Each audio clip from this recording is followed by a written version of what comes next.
Good evening, all, and welcome. Tonight we're going to be heading camping, so join me as we get comfortable and let the darkness take control.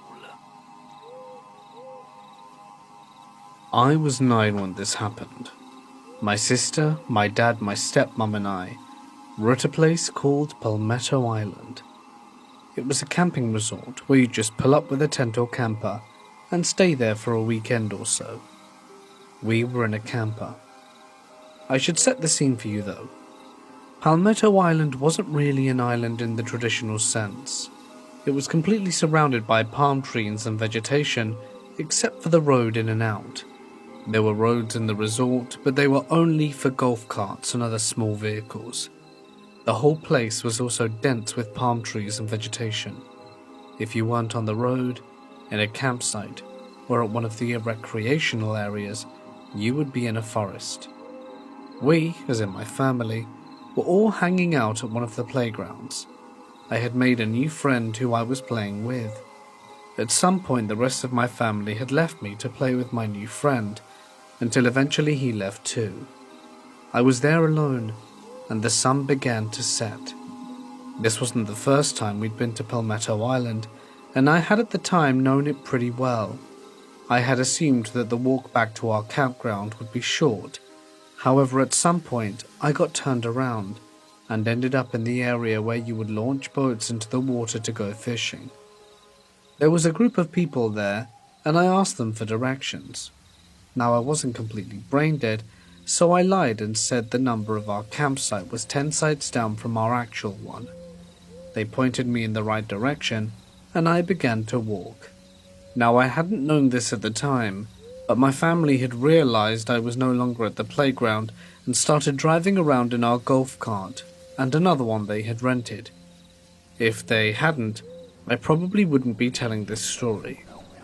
As I'm walking towards our campsite, a car pulls up beside me, and one of the people I had asked for directions rolls down the window. Keep in mind I had been walking for about an hour or two in total. He offers me a ride and tells me to ride in the front seat. Me, tired and weary from walking, accepts and gets into the car. I now know that this is something you should never do. We're driving in the right direction until he passes up the entrance to the campsites, at which point I knew something was wrong. I tell him he passed it up, but he doesn't reply. By some stroke of divine luck, I see my dad in a golf cart driving in the opposite direction at us, and I start yelling and waving at him. He pulls up in front of the car and stops, and so does the guy driving. I use the manual unlock in the car door and run to my dad, who has his concealed carry drawn on the guy as soon as I'm out of the way. He calls the police and holds the guy at gunpoint until they get there and arrest him. I'm only telling this story now because I found out last week that the guy and his whole family had done this before, and they had gotten away with it. I try not to think about what would have happened to me had my dad not showed up when he did. I'm about to share with you the single most terrifying moment of my life. I have a cousin that lives in a secluded area where everyone owns land. He has something like 600 acres of land where he lets his cattle roam free. And I went to visit him one summer, and he came up with the idea of camping out.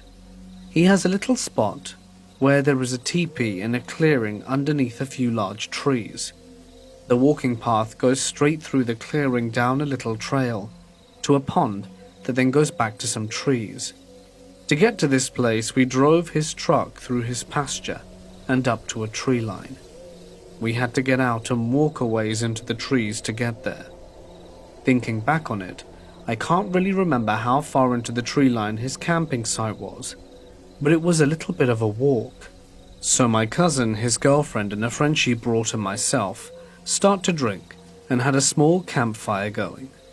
Someone threw a little too much brush on the fire and it got pretty big, to the point that it lit some of the branches of the trees above on fire.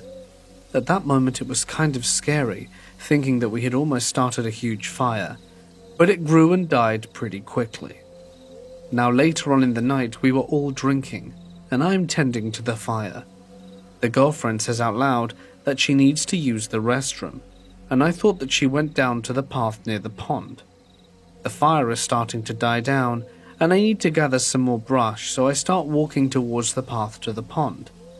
As I'm walking down the path, I see a shadow of someone holding a tree branch up, seemingly looking back at me. Remembering that the girlfriend has announced she needs to use the restroom, I assume it's her, so I call out her name. As soon as I do, the shadow drops the branch and I can no longer see it. At that same moment, I hear my girlfriend shout back at me from the campsite. I look back, and from a distance I could see her coming out of the teepee. I look back at the brush and see nothing. I stare for a moment, but there was no movement. Completely shocked and confused, I start to walk back to the camp, heart already racing so fast I thought I may pass out. When I walk up to the camp, I see that all of us are there. I tell him what just happened and everyone is a little spooked. My cousin brushes it off, saying that we were out on his land and there's no way anyone could be here. We eventually kept drinking, but I can't forget about it. Much later on, I'm getting a little tired, and my cousin is just looking to fool around with his girlfriend, so we all lay down in the teepee. I'm laying next to the friend, just trying to pass out, while I can hear them fooling around. They are all talking and whispering when I hear the running thud of footsteps outside of the tent, as if something is running at the tent, then kind of hear a pop and drag, like someone hit the tent and drug against it. My cousin leaps out yelling, and now we're all terrified. He's shouting that we need to get out of there now, and we all left everything and ran to his truck. We drove back to his house, scared crapless, talking about what just happened and what we saw earlier. As we were all talking about it, we all agreed that the thud sounded like it had 2 feet, and you could hear a difference in deers or horses galloping. They were big thuds, as if carrying a lot of weight. My cousin said he was laying near the edge of the teepee when he heard the steps and looked up to see something hit and drag something across the fabric right in front of him. The fact that he was actually scared is what made it even more frightening, as he had lived on that land his whole life and had been to that campsite so many times. It was early spring of 2016. I had just turned 24 years old. My friend and I just reached our main spot to camp, Black Canyon Rim Campgrounds, just outside of Payson, Arizona. We'd usually travel out here 2 or 3 times each year. It has some incredible views and is only a couple of hours away from the city. For the most part, this area was pretty secluded. A privately owned convenience store rested a few miles away, with a small town 20 miles before that. The entrance was on a dirt road directly off the highway, with a campground sign at the start of the road, marking local wildlife, any fire hazards, and general news relevant to camping folk. The path is mostly linear, with maybe one fork spanning several miles. We once traveled down the dirt road to see how far it would take us.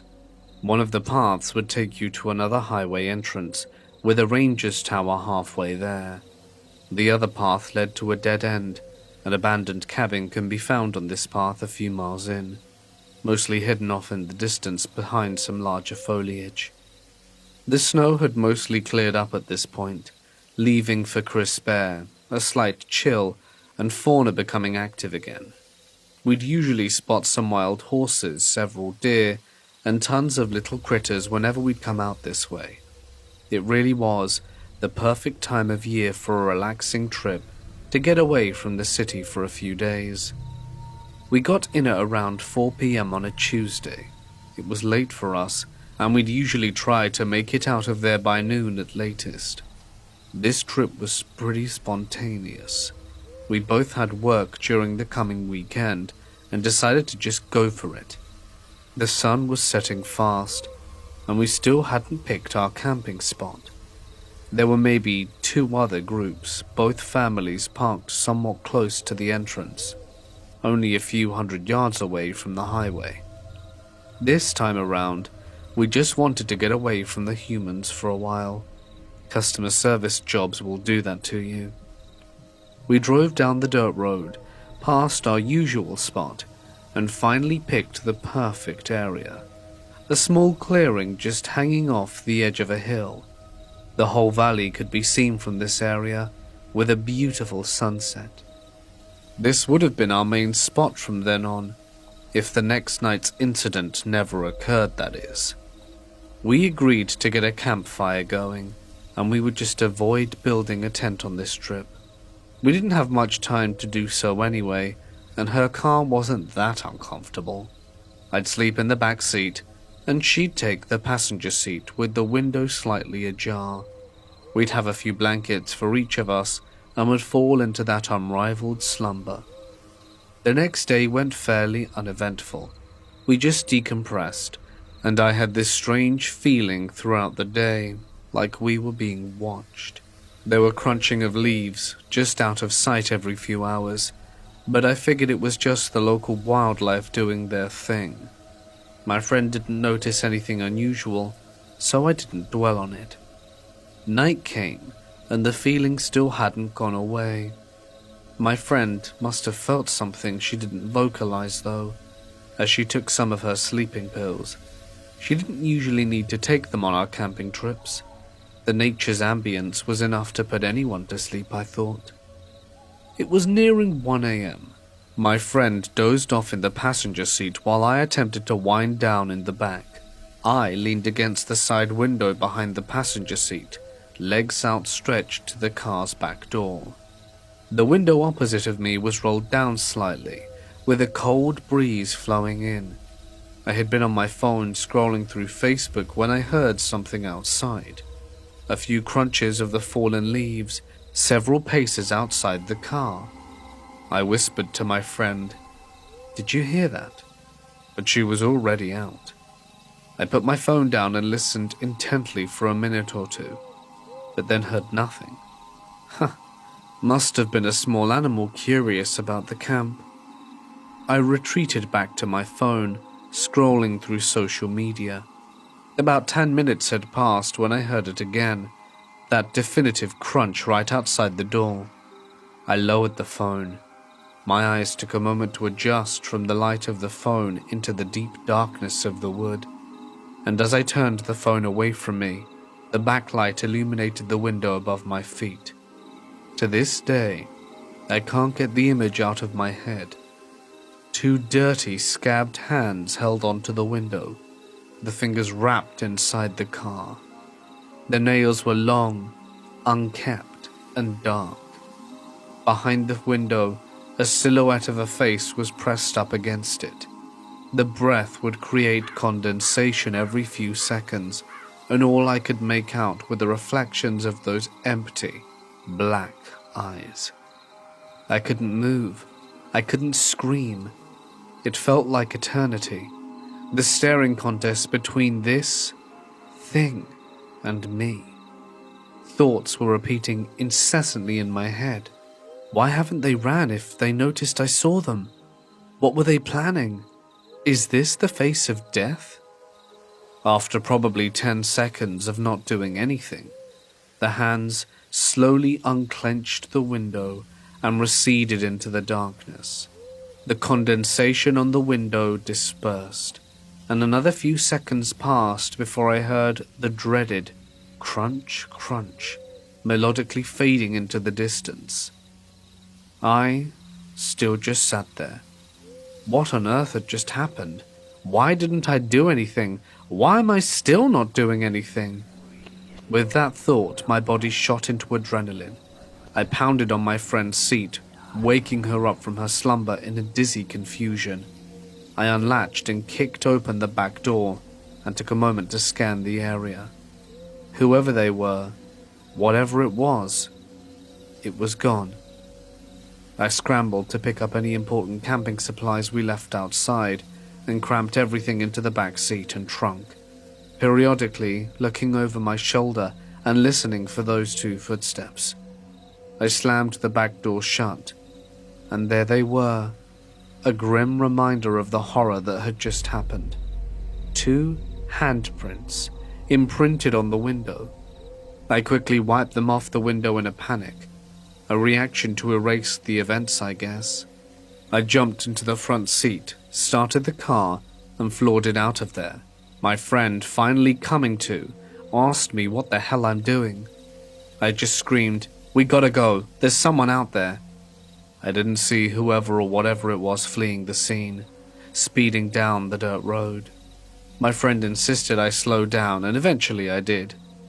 We reached the highway, and I proceeded to drive 20 or so miles before we reached a Denny's, where my friend asked for us to stop and eat to explain everything. The nightmare subsided a few months later. My embarrassment continues to this day for the state of shock I was in at the time. Everyone says you have a fight or flight instinct, and I'm confused whether I have either. I mean, I just sat there and did nothing. I frequently tend to ask myself who was out there. Another camper messing with us? A resident of the abandoned cabin down the dirt road? Or maybe something more paranormal residing in the forest watching lone, vulnerable campers as they drift off to dreamland. We'd still go camping there in the years ahead, but never too far from the highway. Whatever it was, I hope I've seen the last of it. I spent my life in Georgia and love hiking all over, but I must admit, North Carolina has the best mountains. For this reason, I frequently drive up there and hike and camp. This time, I went up with my family in an RV and stayed with them in Maggie Valley. The next day, however, I had them drop me off about 10 miles away at the cold mountain trailhead, and I planned to hike up, spend the night, and be back down in the morning. I was by no means inexperienced at hiking or camping, but I have never camped alone. On top of that, I didn't bring a pistol, something I won't go without now. On the way up, the trail was surprisingly strenuous, not necessarily steep. I've hiked some steep stuff out west, but more like tons of up and downs, and feeling like it would never end. Eventually it began to get darker, and I realized we needed to stop and set up while I still had light. So I stopped about half a mile short to the summit, and figured I would continue in the morning. Nothing eventful happened. I set up camp in a really good spot, ate my food, and went into the tent. At this point I realized I hadn't run into a single other person my entire way up. This wasn't eerie at the time, but soon would be. I have trouble sleeping, and usually lay awake for up to an hour trying to sleep. During this, I thought I heard someone lightly walking around the general area because of the rhythm of the steps. I brushed it off as my mind running wild, but I did pull my big old knife out of my bag and put it next to me in the sleeping bag. That morning, I woke up and ate oatmeal. As I ate, I looked over at my tent and noticed a strange bundle of dried twigs and berries tied with a green cord propped against my tent. Internally, I was pissing myself, but I packed my stuff up and took off within 5 minutes. There was no way I was going to be bothered to go up to the summit now, and headed straight down. On my way down, I realized there was a pretty heavy fog, and ended up on a side trail that eventually ended, and I was lost. I used a compass to eventually reorient myself and found the trail again, one of the biggest reliefs I had, and made it out with no incident. However, I come to find out that that same morning, a 27-year-old died on the same section of trail as me, and it's possible I would have run into him had I not gotten lost and rejoined the trail later. His family seems to have scrubbed the internet of several of the articles on him, but the scariest part was knowing that someone knew where I was and watched me, and I had no clue about them. I've been backpacking and camping, mostly solo as an adult, for the majority of my life. I'm cautious about my surroundings, and I listen carefully when I'm out. I try to remain an observer and move through the land with little impact. I'm also very interested in the mysterious and the obscure, cryptids and the unexplained. reading all of the 411 cases as well. A few years ago, I set out to camp near an old-growth forest in North Georgia. Most old growth here is gone, but there are places that haven't been logged yet, and if you get the chance to visit one wherever you may live, I'd suggest it. It's beautiful, serene, and alive in a way that's hard to describe. This particular forest was one of hemlock and poplar, and the trees were massive. I had a guidebook that gave directions out into the sticks, following little country roads that eventually turned into gravel. After a long drive into a national forest, I parked near the trail, which was unmaintained, meaning it wasn't very popular or highly traveled. I hiked out through the woods to where the trail eventually just kind of stopped. There was very little undergrowth, and I spent the afternoon just exploring, looking at the trees and enjoying the calm. I eventually made my way down to a creek and crossed over it to an old field that formed a sort of bowl in the land with hills and ridges on all sides. The fact that there was a field means that there had, I guess at some point, been people living in the area, but I saw nothing of the sort when I was there, and my map showed that I should be far from any roads or settlements. I set up my tent and made some food. It was late when I decided to have a little smoke and lay out in the field in front of my tent and look at the stars before bed. There was little to no light pollution, and I always relished the opportunity to enjoy the sky at times like those. As I was laying there, I began hearing a loud knocking sound from up near the ridge where I'd been earlier in the day, maybe 1,000 yards away. 3 knocks, and a long pause followed by 3 more, and then it would repeat. When I say knocks, what I mean is very loud noises, like 2 logs or trees being hit together, loud enough to reverberate in the little bowl I was in, loud enough that you could almost feel it. I could pinpoint where the sound was coming from, but it was night in the forest, and anyone who's been out there knows that it's dark. I thought that it had to be a person making that sound, because what else could make such a rhythmic sound? It was extremely loud and would have taken considerable effort to produce. I had seen no one else at all during the day, and the direction from which the sound came was the section of old growth I'd explored earlier. And that's it. Eventually the sound stopped, and I went to bed feeling like I heard something I wasn't meant to hear. Or maybe I'd heard something specifically meant for me, and me alone. I packed up and hiked out the next day. I'd be lying if I said I wasn't hyper-aware and waiting for something else to happen, but it never did. I've told friends about this, and they'll either say it was for sure a Sasquatch, or that I was for sure close to someone's house that I didn't know about. Why would a person be out in the woods late at night, banging logs together in the dark? My friend and I were hiking in Blue Ridge, Georgia. We were just going camping for one day, and the trail was part of the Appalachian Trail, near the very start of it. My friend told me a story about one of his friends, and said that he heard voices and footsteps at night near Blood Mountain, and he had to night hike because the noises were so intense. So back to the main story. We found a campsite and set up shop. As it got darker, we got a bad feeling, like something was watching us. Then it started. We saw a pair of red glowing eyes about 100 to 150 feet away from our fire. Then my friend goes to dunk his head into the creek near our tent and claims something pushed him into the water. His shirt was soaked and he hit his nose on a rock and was bleeding. Then, after that, we heard a woman's voice but couldn't make out her words. It was from in front of us, behind us, and to the left of us over the creek. It could have been a night hiker, but to the left there was no trail, and the night hikers weren't using a flashlight if they were. We also heard footsteps around us and sticks snapping. We finally just got into the tent and tried to sleep. My friend fell asleep before me, and I heard twigs snapping right next to my head outside the tent. And that's pretty much it.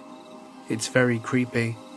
If you decide to go camping in Blue Ridge, just know there are things out there lurking at night. I had just moved to the US for law school. Anne had made a few friends who were also from Spain like I was. Charlotte, Anne, and Lisa. We were having a really good time in the US, and in September of 2023, we decided that we would do a bit of exploration, and opted to go on a road trip to Canada, drive around Lake Ontario, and drive back to New York City through upstate New York. I am a guy, and everything went super smoothly until our last night there. For our last night, we had rented an off-grid cabin in a remote area in the woods in upstate New York. To give some locals an idea, we were about a half hour away from Harrisburg. Lisa and I had decided to spend one night in this cabin to be at one with nature. It was super old, made from logwood, and there was no running water nor electricity. Both Lisa and I had experience with survival in the wild in Europe. I myself had been a Boy Scout for my whole life, and was even a scout leader for a while. Our other two friends were, as much as I loved them, purebred city girls. They had pretty much zero experience with camping, or to just be in a place where there was no phone signal, as was the case with this cabin. We had been driving all day to get there, and when we reached the beginning of the forest, it was already past 10 p.m, and it was really dark that night. While driving to this place, we lost connection with the GPS, and I had to drive to the cabin on intuition, paired with a good old-fashioned map, hoping for the best while trying to drive safely on these muddy trails. On the way there, Anne and Charlotte were in the back of the car, and the moment they lost their phone service, they were very uneasy for the rest of the ride. All of a sudden, in the pitch-black darkness of the forest, we all saw a campfire, but there were no houses around or people, just a campfire, well organized since the fire was not spreading and it was not as big as a bonfire. It kind of startled us as we were quite remote. It was also getting quite late.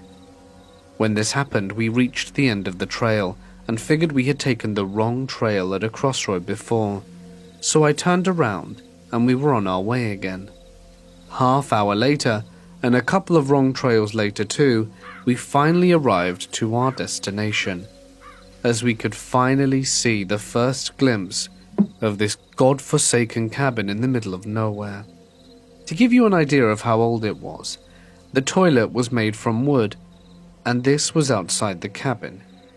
When we arrived, it was still raining, and both Anne and Lisa were definitely not in the mood for getting out of the car and going into a cabin with zero light. So Lisa and I left the lights of the car on and went inside the cabin while using our phone flashlights to check the cabin out and see if we could find any old flashlights, which we did, and to see if we could turn on the fireplace, which we couldn't, as all the wood was still wet from the rain, and it seemed no one had prepared any dry wood anywhere. So, with a couple of old flashlights and a small improvised fire that I managed to make in the stove, we all got in the cabin and I started to make some pasta for us. Meanwhile, the girls were preparing the beds and closing the windows since it was already cold. The cabin had a small ladder which led to an elevated room/space with a bed where all three of the girls would fit, and I would sleep downstairs in a bunk bed that was probably here since before the First World War. While making pasta, Anna came up to me, knowing that both Lisa and Charlotte did not like to hear anything scary at night, and told me that she had seen an old cemetery in the middle of the forest on the way to our cabin, and that she had also seen a figure walking around there. I first laughed it off as nothing. I do not consider myself a big believer in scary stuff. Being from Spain, we take promises very seriously, and to swear to God is a very serious oath for us, and she swore to God that she wasn't lying. I told her then that I believed her, but there was no need to panic, as I would lock all the doors when we went to sleep. We had some pasta, some s'mores, and each had a beer. Then I decided to have one or two more. The girls were getting kind of tired, so they went up to bed. And I, with my last beer, decided to just sit outside and watch the rain, as I do deeply enjoy listening to it. So I sat myself down with my beer, and the lovely sight of not seeing a single light in the distance. I could greatly appreciate this coming from New York City, and I just scanned the area around with my flashlight. There was nothing much really to see beside a lot of trees and a small creek a little further away. All I could hear was the wind, the rain, and the running water down the creek.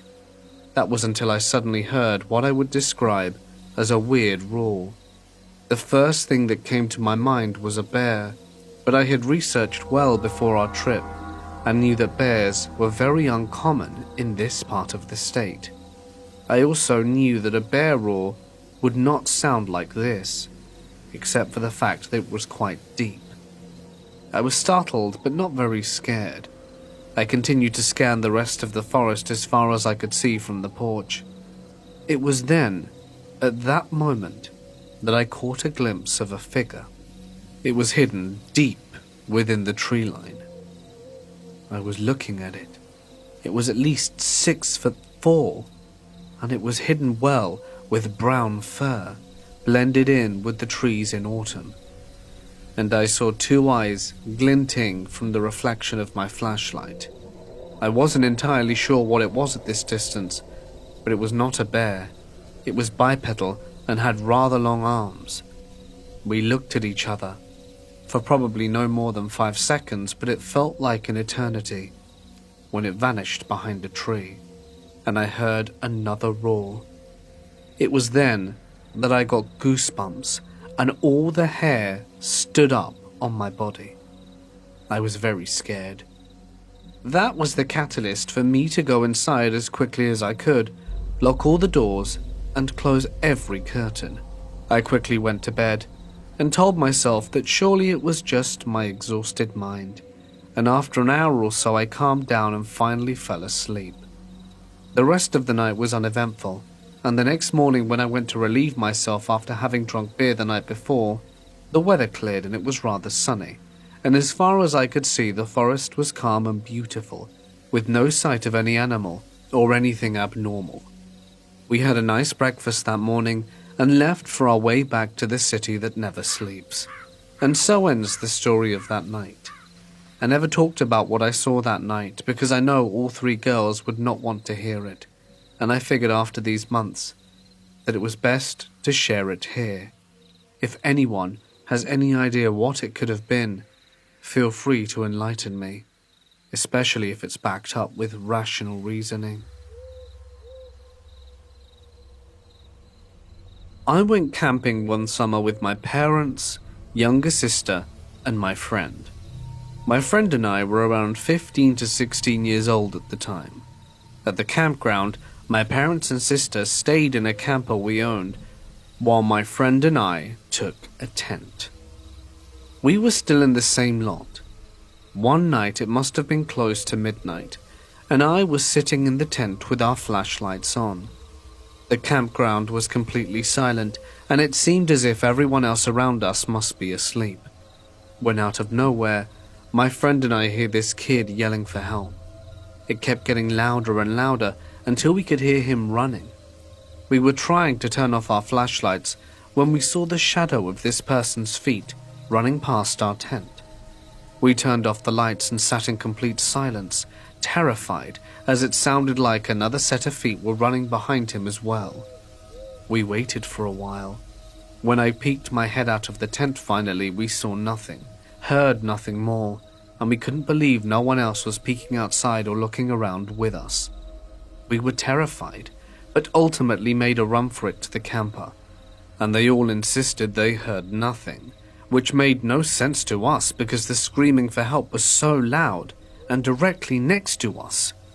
To this day, my friend and I feel crazy because we know what we heard, and yet it seems no one else heard or saw this despite my family and so many other strangers being in close proximity.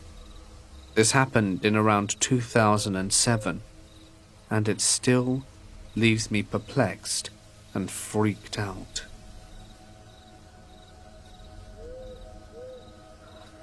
My family lives at the bottom of a mountain and owns 25 acres. 5 are cleared and the rest is woodland. I have the back of an old decommissioned ambulance that we set up not far from the trailer so that I can run electricity and internet to it. Now, this is when I first started sleeping out in it, and a friend and I had done so at the time. Both of us were 16 and having a sleepover inside it. Unsure what time it was, but it was still pitch black outside when all I heard was a deep voice, far too deep for either of us, say, "Hey, hey," a few times. The first one sounded like it was outside, but the second one sounded as if it was inside with us. I rolled over and saw the friend fast asleep, eyes fully closed. I honestly thought I was dreaming because I was half awake. Nope. I mentioned it to my friend, and he said that they had heard it too, but just at a different time of night. And when they'd looked at me, I was out cold, eyes fully closed. Would it be a crackhead uttering nonsense through the windows that have screens on them, which we had slightly opened because of the summer nights? Or perhaps a person who died in the ambulance, but whose spirit hasn't moved on yet. I'm unsure, but it certainly left me with a lingering sense of dread. This is a story of a close friends. They were camping as a family, Mom, Dad, and 2 small girls in Washington State. They hiked up into the mountains for 10 miles before setting up camp. Everything was great, until about an hour after dark when they heard footsteps coming up the trail. No lights, just walking steps. The footsteps stopped outside their tent. My friend's spouse unzipped the tent to see who it was. There was a nearly naked man with wild hair and a huge beard standing outside staring back at him. "Zipping the stats?" is the only thing he said to them when they asked him anything. My friend started freaking out. Why is a nearly naked man trying to get them to zip stats? What stats exactly? How does one zip a stat? It was too far to hike back to the car in the dark, so they zipped up the tent and basically stayed awake all night while the man sat near their fire pit. At first light they repacked and hiked back to their car. The man followed them most of the way. They didn't see him do any drugs, and he had nowhere to keep his stash since he only had on a fancy loincloth. About halfway to the car, he vanished behind them on the trail. They hoped they could put the incident in the past and forget about it, and they almost could, until they got to their car and saw that someone had written in soap/chalk, "Zip the stats," on every window of their car. This all started when I was around 12. My sister, father and stepmother at the time, and her 2 daughters, were camping. We had only been there for a day and everything was fine. Then me and my sisters decided we were going to go to the stream by ourselves. My father gave us a walkie-talkie so that we could keep in contact while we were gone. Now the place we were going to was surrounded by bush, and to get there you had to go down a little path through it. We spent a while with our shoes off and splashing in the water when Jade said she could see someone standing among the trees. We all looked and saw a figure. It was dark, but you could tell it was in the shape of a man, but you couldn't see the face. We stared at it for a few seconds before it disappeared. We forgot about it and kept playing in the water, but I felt a little uneasy. A while later we all looked back, wanting to know if he was still there, and he was. Everything was silent. I could hardly hear the rapids in the little stream. We stopped looking. After about 20 minutes we headed back to the campsite. My sister lingered behind and I was about 20 meters ahead of them, but we couldn't see each other. I heard a twig snap behind me and I turned to look, assuming they had caught up to me. Nope. I turned to see the tall, dark figure literally a foot behind me, so I started running. The whole time I could feel him close behind, and I ran as fast as I could until I was out of the open campground. He was gone. My sisters came out not long after, and I told them what happened. I asked, but none of them had seen him behind me. They were too far behind, and the path was windy, so they were around a corner from me most of the time. Throughout our camping trip, we didn't see him around as much, but occasionally would see him just standing there. Fast forward a few years and we go back, with my father's new girlfriend and her daughter Stella. I can't recall this trip as much, but I know for a fact Stella saw him too. 3 years ago I started seeing him at my house, just anywhere and everywhere really. One day I was out in the backyard, and I started to lean down to pat my cat when in my peripheral vision I saw him right behind me. I looked at my cats to block him out, and as I do, I feel a hand grab my hair and tug. I immediately spun around. I now live with my boyfriend and can't say for certain if I've seen him again, but sometimes I see shadows move behind me in the reflection of the TV, and when I look, there's nothing there. I try and chalk it up to being a trick of the light, but I did hear something recently. My boyfriend's alarm went off for work, waking me up too. He switched it off but laid in bed a bit longer. I was awake then, facing my boyfriend's back, one eye closed as it was smushed against the pillow, and suddenly, I kid you not, I hear someone whisper my name in my ear. It was so clear, and I could even feel a cold breath on me. I sat up and said to my boyfriend, "Did you say my name?" He looked confused. He was just sitting there playing on his phone. No, he hadn't. I believed it was a female voice. I'm not sure if this relates to my experience, but I'll add it here anyway, as I'm dying for an explanation. Hey guys, it's Mort here, and thank you so much for listening. I hope that you enjoyed tonight's collection of camping stories. If of course you did, I would appreciate knowing about it down below. A huge thanks as always to my members and patrons whose names can be seen on screen, and if you'd like to sign up and get a few more perks, you can check out the links in the description. But for now, it's time to say goodnight. Stay awesome, and for more content, see the links on screen.